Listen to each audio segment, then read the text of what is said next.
Hello students, ये हमारा आज जो आपसे डिस्कस करेंगे ये 2023 का पेपर है एमबीए एंट्रेंस का सेंट्रल यूनिवर्सिटी जामिया मिलिया इस्लामिया। इसमें 3 आवर्स का ये पेपर होता है। 170 क्वेश्चंस होते हैं। 170 मार्क्स के लिए होता है। 1 मार्क्स ईच क्वेश्चंस होता है। 0.25 यानी कि 1 आउट ऑफ 4 नेगेटिव जाता है अगर आप नेगेटिव करते हैं। आसानी की बात ये रहती है इसमें इंग्लिश, मैथ्स, ठीक है, और डेटा इंटरप्रेशन रहता है आपका, और क्वांट्स रहता है, मैथ्स रहता है, ठीक है। तो इसमें अच्छी बात ये है कि 70-80 अगर आप कर लेते हैं आउट ऑफ 180 क्वेश्चंस तो आपका सिलेक्शन हो जाता है। मतलब 65, 70, 75 पे टोटल कट ऑफ जाती है जनरल उसके लिए, तो अच्छी बात है अगर थोड़ा सा भी ध्यान से करेंगे। लेंथी पेपर होता है, 170 क्वेश्चंस होते हैं। मैं तो सबसे ज़्यादा बच्चों को कहता हूँ कि रीडिंग हैबिट बनाइए कि आप पूरा पेपर पढ़ पाएँ और दौड़ते दौड़ते जितने क्वेश्चंस आप मैक्सिमम कर सकते हैं वो कर पाएँ। तो इसमें आज हम क्वेश्चन डिस्कस करेंगे मैथ्स के, और जो उम्मीद है कि ये आपको फ़ायदा देगा, स्पेशली जो बच्चे जामिया के लिए तैयारी करते हैं। अच्छी यूनिवर्सिटी है, प्लेसमेंट बहुत अच्छा रहता है, सीखने को बहुत अच्छा मिलता है, नंबर ऑफ़ क्लासेस बहुत अच्छे रहते हैं यूनिवर्सिटी में, टीचर्स बहुत अच्छे होते हैं। तो अच्छा पेपर बनाता है इस बार ये एंट्रेंस का, और दूसरे एग्ज़ाम्स के लिए भी ये क्वेश्चंस आपको हेल्प देंगे। तो इसमें 137 से लेके 34 क्वेश्चंस इस बार एग्ज़ाम में आए थे। तो अगर मैं कह रहा हूँ कि 60-70 क्वेश्चंस आप कर लीजिए तो आधा पार्ट तो आपका यहीं हो गया था। तो ये सारे क्वेश्चंस आज हम आपसे इसमें डिस्कस करेंगे। अच्छा ये किया मैंने थोड़ा सा आपकी हेल्प करने के लिए कि मैंने इन सारे क्वेश्चंस को कैटेगरी वाइज रख लिया। कैटेगरी वाइज मतलब कि भाई कितने टॉपिक से कितने क्वेश्चंस आए ये हमारे पास है। पिछली वीडियो देखेंगे उसमें भी मैंने कुछ किया था, कुछ बच्चों को अच्छा भी लगता है। इस साल एक खुशी ये हुई कि एक बच्चा मेरे पास आया और उसने कहा सर मैं तो सिर्फ़ और सिर्फ मेट्रो के अंदर जाते वक्त आपकी वीडियो देखता था और उससे मुझे बड़ा फ़ायदा हुआ है। तो खुशी होती है जब बच्चे इस तरह का फीडबैक देते हैं। तो खैर ये हमारे पास हैं टॉपिक्स। नंबर सिस्टम से conceptual just on the based of definitions 3 question पूछे गए। डिविजिबिलिटी रूल पे 1, एपीजीपी नंबर सिस्टम की बात करें उस पे सीक्वेंसेस में से 1, एचसीएफ, एलसीएम। तो ये हमारे पास 6 क्वेश्चन सिर्फ और सिर्फ बेसिक नंबर सिस्टम से थे। लीनियर इक्वेशन पे based 1, trigonometry height and distance पे 2, सरफेस एरिया वॉल्यूम से ज़्यादा क्वेश्चंस पूछे जा रहे हैं पिछले 2-3 साल से। रेशियो प्रपोर्शंस पे 3, एज बेस्ड क्वेश्चन 2, ये भी लीनियर इक्वेशन वाली पार्ट कर सकते हैं आप। Work and time 2, speed distance 3, statistics 1, profit loss 1, percentage 2, simple interest, compound interest 4। मैं जब पढ़ाता हूँ तो मैं इसको एक ही टॉपिक कहता हूँ कि सर ये परसेंटेज है, और परसेंटेज का मैं हर एग्ज़ाम में कहता हूँ कि ज़्यादा अच्छा टॉपिक रहता है। तो अगर आप ये देखेंगे ये भी परसेंटेज, ये भी परसेंटेज, ये बेसिक परसेंटेज है, प्रॉफिट लॉस उसकी application, simple interest, compound interest उसकी एप्लीकेशंस हो जाती हैं। तो ये 9 क्वेश्चन हमारे पास हैं। टोटल मैं आपसे कहता हूँ 34 क्वेश्चन हैं। तो इसके कुछ क्वेश्चंस आज हम आपसे डिस्कस कर, मतलब इस वीडियो में हम सारे क्वेश्चन डिस्कस करेंगे टॉपिक वाइज। तो अगर मैं आपसे कहूँ जैसे ये हमारे पास क्वेश्चंस दिए हुए हैं, और कोशिश करेंगे कि क्वेश्चन सॉल्व भी करें। दूसरी बात ये कि उसको अलग अलग किस अंदाज में हम सॉल्व कर सकते हैं, ये हमारी कोशिश रहेगी। तो जैसे आपके पास ये पहला ही क्वेश्चन दिया हुआ है, which of the following is a prime number. बिल्कुल which of the following is a prime number, conceptual based है। अगर आपको डेफिनेशन आती है तो उस पर बेस्ड है। इससे पहले भी एक एग्ज़ाम्स के अंदर ये प्राइम नंबर्स पे क्वेश्चन पूछा गया था कि फर्स्ट 50 नेचुरल नंबर्स में कितने प्राइम नंबर्स होते हैं। तो प्राइम नंबर्स के लिए मैं आपसे कह दूं वो वाले नंबर्स जो सिर्फ और सिर्फ 1 से और अपने आप से डिविजिबल होते हैं। Divisible by 1 and itself. या इसको एक और डेफिनेशन देते हैं, जो नंबर जिनके 2 फैक्टर्स होते हैं, हैविंग 2 फैक्टर्स, जिनको 2 नंबर से डिवाइड किया जा सकता है, ना 2 से कम ना 2 से ज़्यादा, उन्हें प्राइम नंबर कहते हैं। स्टार्ट होते हैं 2 से, 2, 3, 5, 7, 11, 13, 17, 19, 23, लाइक दिस, इस तरह से। तो इसमें एक चीज़ ध्यान रखने वाली बात है कि 1 जो है वो प्राइम नंबर में नहीं आता है, क्योंकि 1 का सिर्फ और सिर्फ एक ही फैक्टर होता है, वो 1 इटसेल्फ कुछ भी कहिए लेकिन गिनती में एक ही नंबर आएगा। तो ये प्राइम की कैटेगरी में नहीं होता है, बच्चे अक्सर कंफ्यूज रहते हैं। दूसरी बात यह है कि सारे के सारे प्राइम नंबर्स आपके ऑड नंबर्स होते हैं। 2 एक ऐसा इकलौता नंबर है जो प्राइम भी है और इवन भी है। तो 2 is only even prime number. तो इस क्वेश्चन में अगर मैं बात करूँ which of the following is a prime number, 9, 4, 8 are not, तो 2 ये आपके पास है। और इसी तरह से मैं आपसे कहता हूँ कि जब आप क्वेश्चंस कर रहे हो, पेपर कर रहे हो, तो आपको यही करना है कि दौड़ते वक्त कितने क्वेश्चंस आप कर सकते हैं। अगर आप दौड़ते वक्त क्वेश्चंस कर सकते हैं तो उसमें आप टाइम सेव कर रहे हैं। अब अगर ये आपने पढ़ा और एकदम से निशान लगा दिया तो 1-2 सेकेंड में आपने एक क्वेश्चन अगर कर लिया, तो हर हमने कहा है कि 180 मिनट्स में 170 क्वेश्चंस करने हैं, 1 क्वेश्चन पर मिनट 60। तो यहाँ का जो 1 मिनट है वो आगे वाले क्वेश्चन में आपकी हेल्प करेगा कि अब आपने टाइम सेव कर लिया। चलिए दूसरा क्वेश्चन देखते हैं। दूसरा क्वेश्चन हमसे कह रहा था the fraction 8/5, 7/2, 9/5, 5/4, 4/5 are arrange in descending order of their values, which one will be fourth. Again छोटा सा क्वेश्चन है, आपसे कह रहा है सर 8/5 दिया हुआ है, 7/2 दिया हुआ है, 9/5 गिवन है, 5/4 गिवन है एंड 4/5 गिवन है। ये आपके पास है। आपसे इसको अरेंज करवा रहा है कि असेंडिंग या डिसेंडिंग ऑर्डर में हम इसको अरेंज करते हैं, मतलब कम से ज़्यादा या ज़्यादा से कम। हम कह रहे हैं arrange in descending order. Descending order सबसे ज़्यादा, फिर उससे कम, फिर उससे कम। तो आपको चाहिए कि विल बी फोर्थ, कौन सा फोर्थ होगा ये बताना। चलो बाद में देखेंगे। असल में अगर आप नंबर्स को, फ्रैक्शंस को कंपेयर कर रहे हैं तो 3 तरीके मैं आपको बता रहा हूँ। एक तरीका हो सकता है आप न्यूमरेटर को सेम कर लें, न्यूमरेटर सेम कर लें। एक तरीका होता है डेनोमिनेटर को सेम कर लें, और एक तरीका होता है इनको डेसिमल में चेंज कर लें।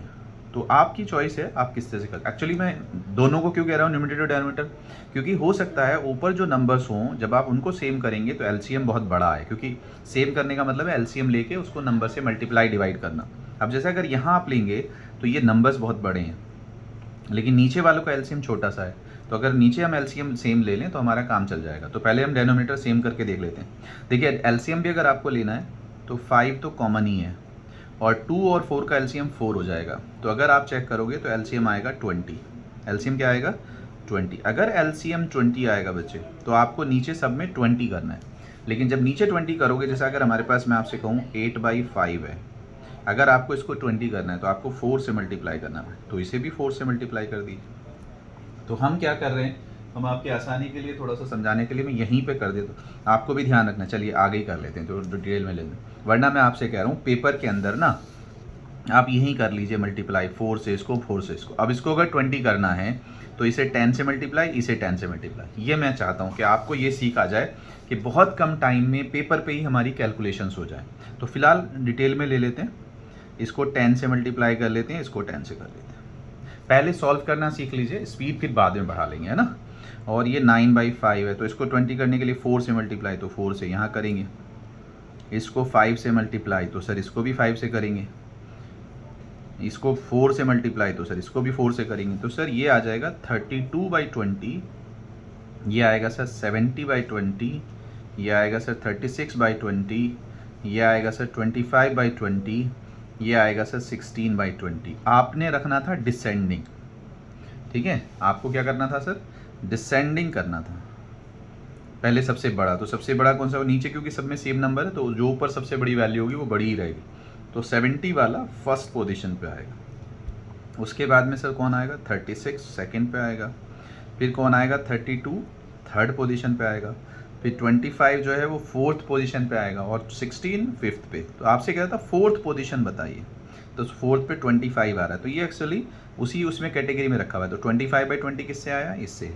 तो हमारा जो ऑप्शन हो गया 5/4, ये फोर्थ है। तो ऑलरेडी ये फोर्थ में था, उसी को ही फोर्थ पोजीशन पे ही था, तो वही हमारा फोर्थ पे है।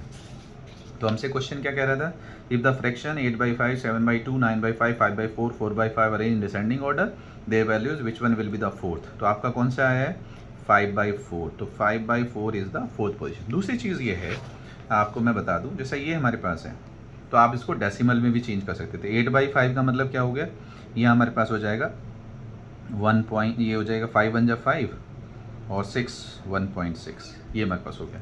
7/2 क्या हो जाएगा, 3.5 हो गया। 9/5 क्या होगा, 5 1 जा 5, यहाँ हमारे पास कितना आएगा सर, 4, 5 8 जा 4/5, 1 जा, फिर 2 जा, फिर 5 जा, फिर 5/4 कितना आएगा, 0.8। डिसेंडिंग ऑर्डर में आप करना चाह रहे थे तो 3.5 हो गया फर्स्ट, और 1.8 हो गया सेकेंड, और 1.6 हो गया थर्ड, 1.25 हो गया फोर्थ, एंड 0.5 हो गया फिफ्थ। तो एक तरीका ये भी होता है कि डेसिमल में करके भी आप कर सकते हैं, और ये थोड़ा सा फास्ट मेथड होता है।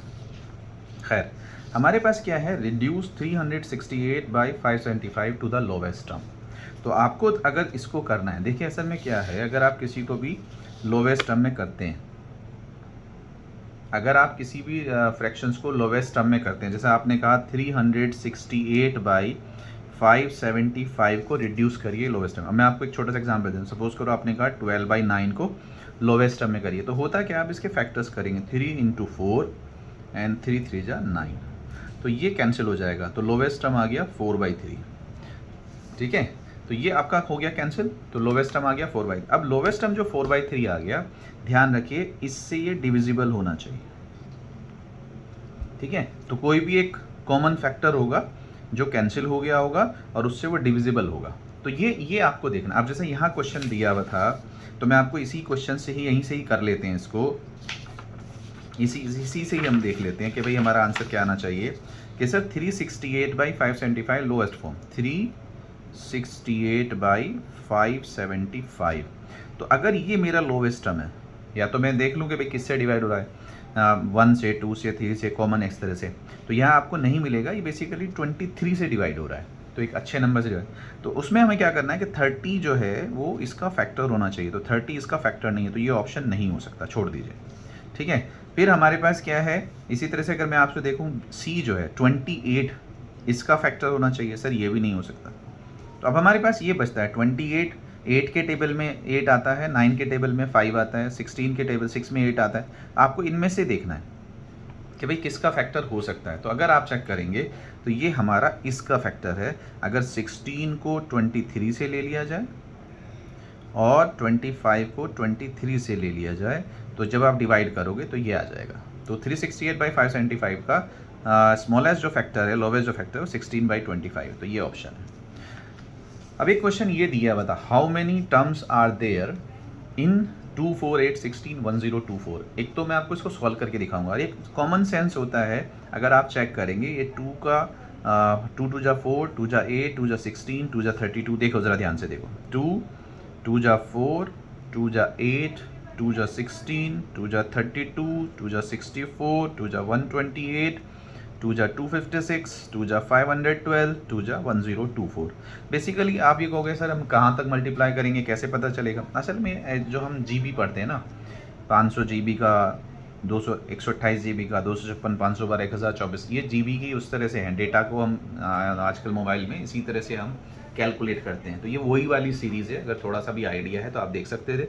आपसे कहता how many terms are there 2 to 1024, count कर सकते हैं 1 2 3 4 5 6 7 8 9 10, ये हम पास। दूसरा एक्चुअली ये जीपी का फॉर्मूला है। जीपी क्या कहते हैं कि अगर किसी नंबर से मल्टीप्लाई हो रहा है तो इसको कहते हैं फर्स्ट नंबर ए, जिससे मल्टीप्लाई हो रहा है उसे कहते हैं रेशो आर। तो आर यहाँ हो रहा है 2 से मल्टीप्लाई हो रहा है, और जो लास्ट वाली टर्म है उसको हम कहते हैं ए एन। तो अगर आपको पता हो एनएट टर्म, जीपी के अंदर एनएट टर्म का जो फॉर्मूला होता है वो होता है ARN-1। तो एनएट टर्म दी हुई है 1024, एन यहाँ पे होता है कौन सी पोजीशन है, कौन सी टर्म है। ए दिया हुआ है 2, आर भी दिया हुआ है 2, n-1। तो 2 से अगर आप कैंसिल करेंगे तो 512 आएगा, 2 की पावर n-1 हो जाएगा। तो आपके पास क्या आ गया कि 512 इज इक्वल्स टू 2 की पावर n-1, ये हमारे पास आ गया। अब इसको अगर 2 की पावर में बनाएंगे तो 512 होता है 2 की पावर 9, तो ये बेस सेम है तो पावर सेम हो जाएंगे। तो 9 is equals to n-1, n is equals to 10। तो n कितना आ गया हमारा 10। तो 10th term will be our जो 1024 है उसकी पोजीशन। तो ये छोटे छोटे से क्वेश्चंस हैं जो नंबर सिस्टम पे आए थे। एक क्वेश्चन और अच्छा सा डिस्कस कर लेते हैं, ये नंबर सिस्टम का है, फिर दूसरे टॉपिक से लेते हैं कि what least value should be replaced by star so that the number become divisible by 9। आपके पास जो नंबर दिया हुआ है 2 2 3 स्टार 4 3 1, और आपसे कह रहे हैं इसको कैसे करें। अगर डिविजिबल बाय 3 है तो इन सारे डिजिट्स का सम, डिजिट का सम 3 से डिविजिबल होना चाहिए, और अगर 9 से डिविजिबल है तो sum of digit must be divisible by 9। तो आपको इसको 9 से डिवाइड करना है, डिविजिबल बाय 9। तो चेक करिए क्या आ रहा है सम, 2 + 2 4 + 3 7 + 4 11 + 3 14 + 1 15। 15 प्लस स्टार, और डिवाइड किससे करना है इसको, 9 से। तो इसका 9 के पास करीबन 15 के आसपास होता है 18, तो इसको 18 करने के लिए मुझे यहाँ 3 चाहिए। तो 3 हो जाएगा तो ये 18 हो जाएगा, 18 हो जाएगा तो 9 से डिविज़ हो जाएगा, तो ये स्टार की जगह क्या होना चाहिए, 3 होना चाहिए। तो क्या मेरा ऑप्शन था, 3। तो ये हमारे पास क्वेश्चंस थे जो कि नंबर सिस्टम से थे। तो हमने इतनी छोटी सी देर में आपके कितने क्वेश्चंस कर लिए हैं, 1 2 3 4, ठीक है, एंड 5 क्वेश्चंस। तो इस तरह से हमारे पास नंबर सिस्टम पूरा हो गया है। अब हम डिस्कस करेंगे HCF एंड LCM। तो HCF LCM की बात करते हैं तो find the HCF of 54 288 360। HCF कहते हैं हाईएस्ट कॉमन फैक्टर। आप चाहें तो इसको फैक्टराइज करके कर सकते हैं, आप चाहें तो इसको डायरेक्ट भी कर सकते हैं कि भाई ऐसा सबसे बड़ा नंबर कौन सा है जिससे सारे डिवाइड हो रहे हैं। तो आपको चेक करने हैं क्या 18 से सारे डिवाइड हो रहे हैं, क्या 36 से सारे डिवाइड हो रहे हैं। 36 से ध्यान से देख लीजिए 54 डिवाइड नहीं हो रहा है, तो ये कॉमन फैक्टर नहीं होगा, ठीक है। 108 से 54 डिवाइड नहीं हो रहा है, तो ये भी कॉमन फैक्टर नहीं होगा, तो ये ध्यान रखना। अब 54 से हम अगर चेक करें कि 54 से ये हो रहा है क्या, 54 से 288 अगर हम चेक करें 54 से 288 तो 250 के बाद तो 5 5 जा 250 और 4 5 जा 20 तो 270 होता है, तो ये नहीं हो रहा है। तो सिर्फ ऐसा नंबर एक बचता है 18। तो एक तो तरीका ये है कि आपने यहीं से चेक कर लिया। दूसरा तरीका है कि 54 288 एंड 360। मैं आपको बता रहा हूँ जिस तरह से आप LCM निकालते हो ऐसे ही आप HCF भी निकाल सकते हो कि आप एक कॉमन फैक्टर्स करना शुरू करो। 2 से ये हो जाएगा 27, 2 से ये हो जाएगा 144, 2 से ये हो जाएगा 180। आप चेक करो क्या फिर 2 से डिविजिबल है, नहीं सर 3 से डिविजिबल है। तो 3 से ये हो जाएगा 9, 3 4 जा 12, 3 6 जा, ठीक है, नहीं 3 6 जा नहीं 3 8 जा, और 3 से 60। अब फिर डिविजिबल है, यस सर 3 से डिविजिबल 3, और सर ये 16, और ये सर 20। आगे कोई कॉमन फैक्टर नहीं है, तो कॉमन फैक्टर सिर्फ यही हैं।